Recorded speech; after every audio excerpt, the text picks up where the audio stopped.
Well, certainly one of the key factors is that the Central West End is located in the Central Corridor. And the Central Corridor of St. Louis is where all the great urban amenities are concentrated. We don't have, many cities will have the art history, the art museum and the history museum downtown, like Chicago, right? Here we have them out toward Forest Park in what's called the Central Corridor. And there's an interesting history to this, I think, if you look at the early history of St. Louis.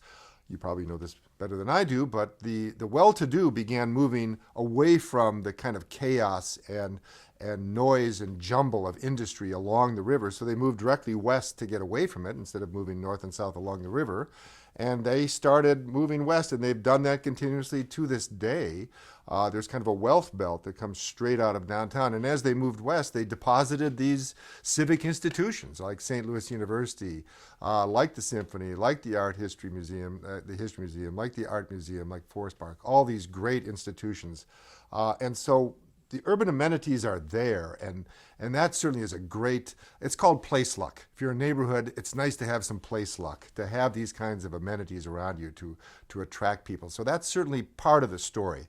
But there's also a part of the story which is about human intervention, right? About key institutions and key actors that took action to make this possible. And I think that one of the key actors here is clearly BJC and WashU Medical Center. These are what are called anchor institutions. We sometimes refer to them as EDS and MEDS. They're the key institutions because they're not going anywhere. You're not going to perform medical services in China for people in St. Louis, right? So they are anchored in this place, and they recognized many years ago that they needed to take action or that community would go down. Well, I do think that in the state of Missouri, by the way, which is rather unique because we usually think of Missouri not as a state that promotes a great deal of subsidies for urban development, but in the case of historic preservation tax credits and low-income tax credits, the Missouri has had these credits that are piggybacked on top of the federal credits. So we're actually quite generous in the state of Missouri and on both historic preservation and low income. And we've been able to defend them in the legislature for over a decade, which is rather extraordinary. And those have played a key role in the revitalization of the West End and the revitalization of Washington Avenue and these other parts, the Loft District.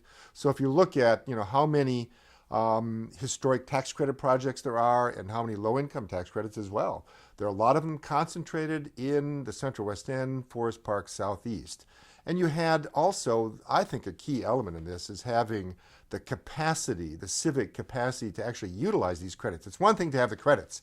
It's quite another thing to have a coherent proposal, put it together, and win those credits before the MHDC, the Missouri Housing Development Commission. And so we've established, in the case of the Central West End, you have Park Central Development Corporation, which is a community development corporation, which has the capacity to package these credits, to work with the Washington University Medical Center Development Corporation, which is funded by the medical center, to back up. So they have devoted millions of dollars to purchasing decrepit properties and mothballing them until they're ready to fix them up.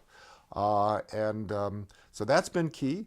They've also established, I think it's 6 special taxing districts in the area, which means that the property owners pay a little extra in property taxes, and that's been used for safety patrols to create a sense of safety and to fix up the infrastructure. So there's a lot of key institutional actors that have played a role in the revival of the Central West End. Essentially, the tax credit enables investors to get a credit on their income taxes.